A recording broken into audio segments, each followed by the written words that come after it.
Spionaggio e peculato, l'inchiesta arriva a Bassano, un'indagine che parte da lontano, dalla Procura di Roma, ma che ha fatto tappa anche nella città del Grappa. Al centro la cosiddetta squadra Fiore, 11 indagati, accuse pesanti che vanno dall'accesso abusivo ai sistemi informatici fino appunto al peculato. Tra i nomi coinvolti compare quello dell'imprenditore bassanese Enrico Fincati, già noto in città anche per il suo passato nello sport e in politica.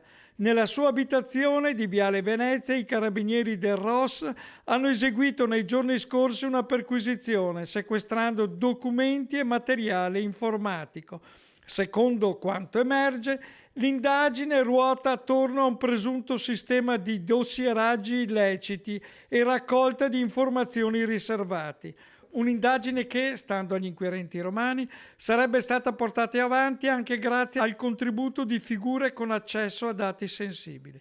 Tra queste spicca il nome di Giuseppe Del Deo, dirigente del Dipartimento per le informazioni della Presidenza del Consiglio, accusato di aver utilizzato strumenti e conoscenze per ottenere dati coperti da riservatezza. Informazioni che, dice la Procura, sono poi finite in circuiti privati. Nel fascicolo è anche l'ipotesi di peculato. Si parla di milioni di euro che sono transitati verso società, alcune di queste riconducibili allo stesso Fincati, tra cui la SIND e realtà collegate al gruppo Mind. Un sistema complesso fatto di relazioni tra pubblico e privato che ora dovrà essere però ricostruito punto per punto dagli investigatori. Gli accertamenti sono in corso, mentre gli indagati potranno difendersi nelle sedi opportune, a cominciare da Fincati.